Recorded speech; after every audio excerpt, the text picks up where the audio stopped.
Estrenada en 2017 y dirigida por Andy Muschietti, It volvió a poner en el centro del cine de terror contemporáneo una idea vieja y eficacísima: el miedo que vive en la infancia no desaparece, se transforma. Basada en la novela homónima de Stephen King, esta primera entrega de la nueva adaptación, concentrada en la infancia del grupo conocido como Los Perdedores, propone una lectura doble: por un lado, una película de miedo y entretenimiento pensada para el público masivo; por otro, un melodrama sobre la amistad, la culpa y el trauma colectivo de una pequeña ciudad. En ese cruce radica su interés y su problema: una cinta que quiere dar sustos y, al mismo tiempo, contar una historia profundamente emocional.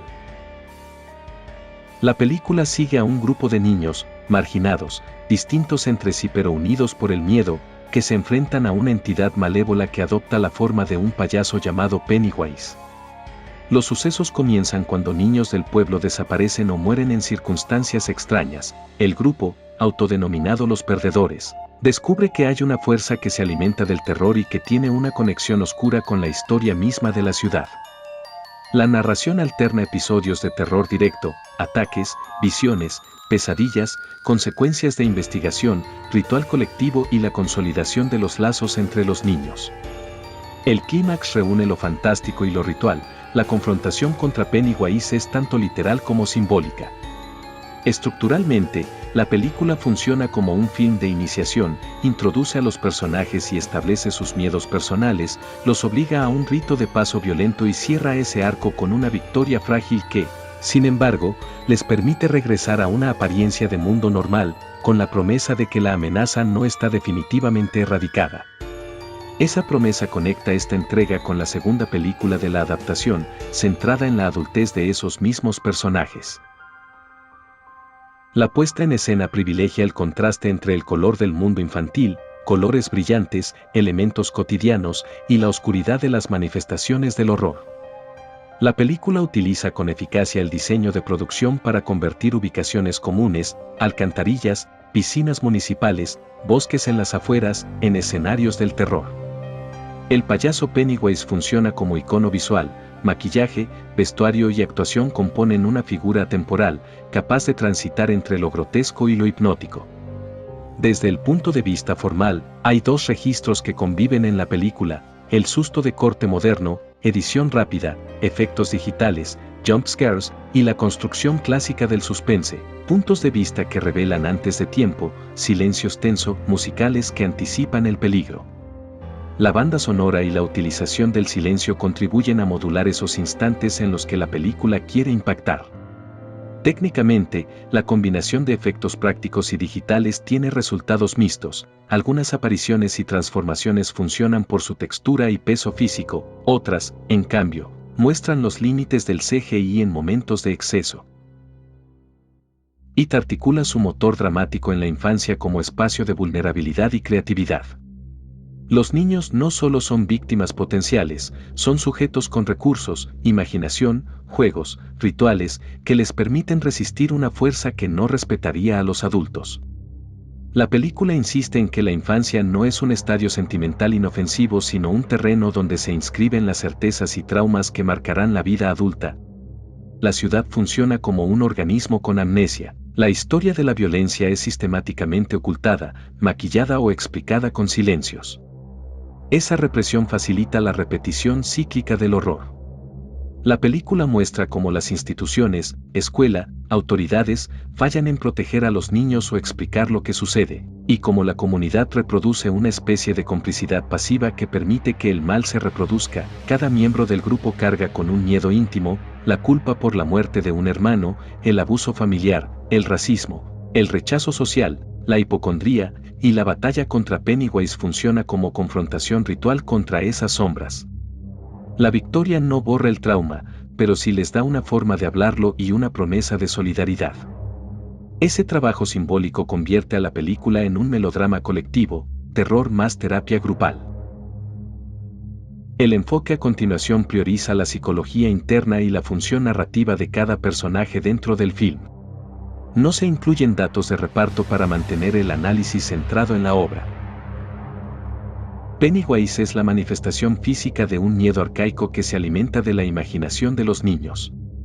No es solo un asesino, es un devorador de certezas, un personaje que reclama la inocencia como menú. Está construido como un artificio que puede cambiar de forma según la vulnerabilidad del observador. Sin embargo, su constante es la provocación. Aparece como figura familiar, payaso, como recuerdo reprimido, como monstruo íntimo. Crítica, estéticamente resultó una elección poderosa, el payaso moderno, lleno de elementos victoriano-góticos, que capitaliza tanto lo extraño como lo reconocible. Narrativamente, la película se apoya mucho en la figura para generar imágenes memorables, pero a la vez Pennywise corre el riesgo de transformarse en un ícono de susto puro, perdiendo parte de la ambigüedad metafórica que la novela sugiere, una entidad cósmica cuyo misterio excede una mera figura aterradora. En la pantalla, esa tensión se resuelve mayormente en favor del espectáculo. Pennywise es aterrador, carismático y teatral, pero a veces más showman que enigma metafísico.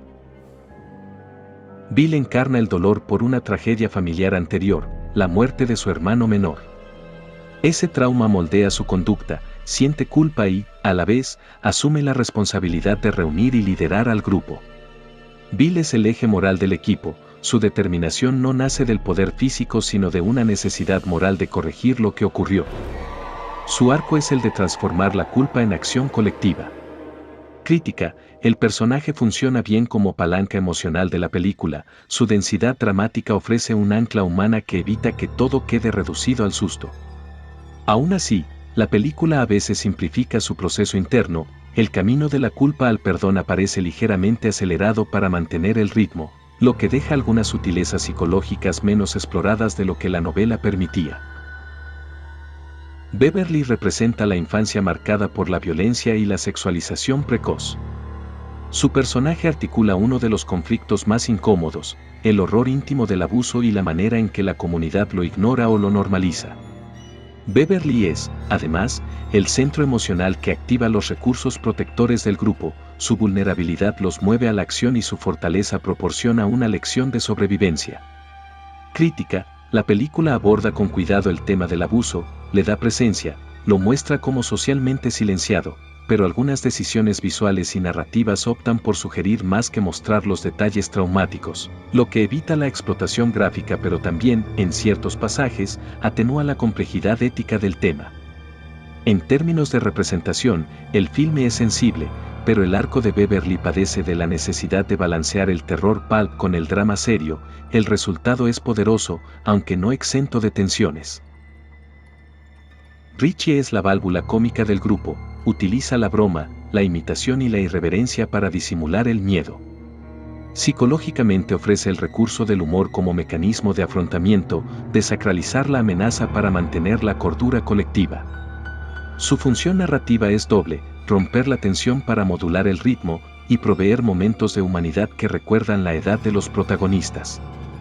Crítica, el uso del humor funciona casi siempre y evita que la película se vuelva monótona en su oscuridad.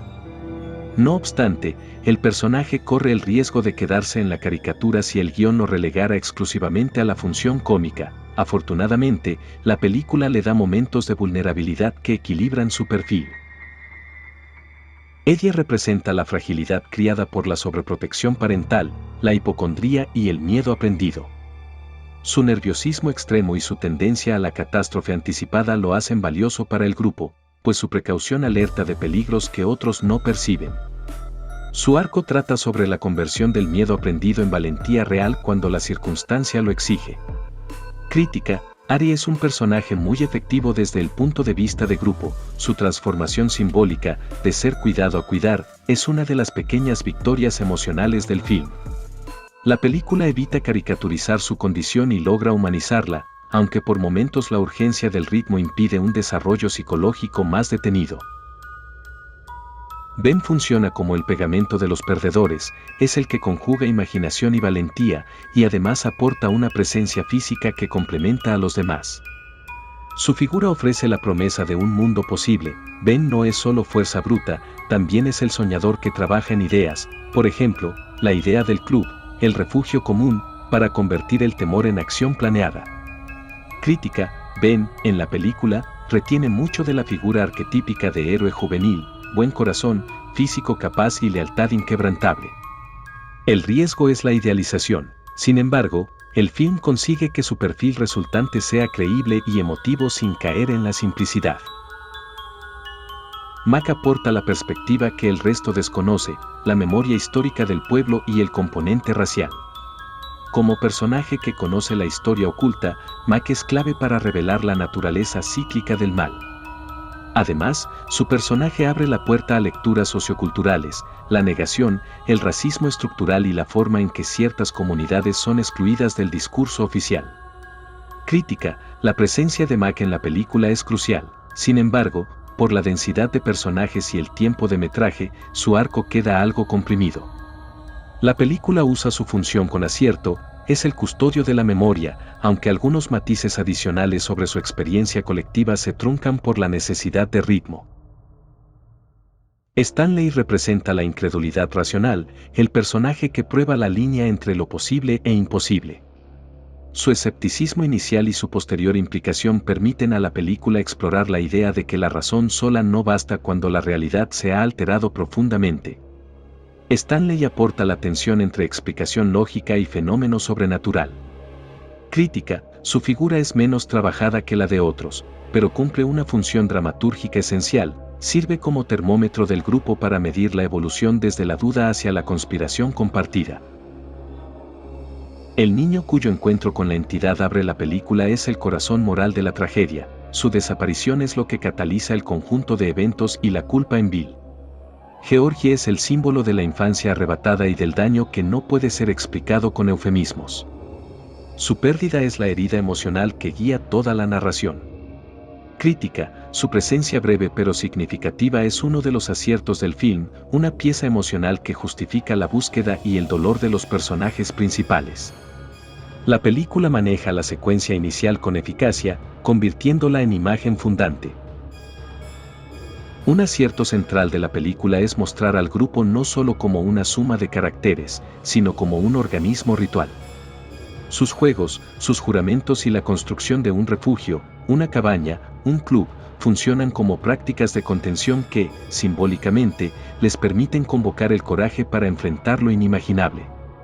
La solidaridad infantil se presenta como una forma de magia práctica. Juntos, el miedo pierde parte de su poder. Ese enfoque transforma la película, de ser un simple espectáculo de horror a ser un filme sobre la eficacia terapéutica del lazo social. La película tuvo un impacto inmediato, revitalizó el subgénero del terror con un producto que era a la vez mainstream y fiel a un terror más clásico. Su éxito demostró que las historias de miedo con un componente emocional sólido pueden atraer a públicos amplios. Además, la figura de Pennywise recuperó un lugar central en la iconografía contemporánea del horror, multiplicada luego en merchandising y discusiones culturales sobre el miedo y la infancia. Críticamente, la cinta recibió elogios por su capacidad para mezclar susto y emoción, aunque algunos analistas señalaron que sacrifica complejidad por ritmo y efectividad comercial. Como adaptación, fue valorada por llevar a pantalla grande escenas emblemáticas y por construir imágenes icónicas, pero también criticada por suavizar ciertas aristas más problemáticas o retorcidas del original literario. It es una película que opera en dos bandas, es entretenimiento de alto pulso y, simultáneamente, un drama sobre la comunidad y el trauma. Su mayor logro es humanizar a los protagonistas infantiles sin condescendencia y hacer palpable que la verdadera lucha contra el horror pasa por decirlo y compartirlo. En términos formales, ofrece imágenes potentes, una criatura memorable y un ritmo ágil. En términos temáticos, recuerda que los miedos de la infancia no desaparecen, solo se vuelven silencios que debemos confrontar. Su principal limitación es la elección de privilegiar el espectáculo y la accesibilidad sobre la extrañeza metafísica y la densidad moral de la novela original. Aún así, como película independiente de la tradición kingiana, funciona magníficamente, crea miedo, conmueve y obliga a pensar en los jóvenes como sujetos activos de su propia narración. Para quienes estudian el terror contemporáneo, It es un caso ejemplar de cómo modernizar un clásico literario sin perder el pulso emocional, aunque pagando el costo de una mitigación del misterio primigenio. Y si llegaste a esta parte del video, déjame decirte muchas gracias por verlo. Suscríbete para más contenido y aporta con un me gusta si te gustó este tipo de video y quieres que lleguen más seguido. Por hoy me despido, pero ya nos veremos pronto en una siguiente entrega. Soy Utonio y te he informado sobre IT del 2017.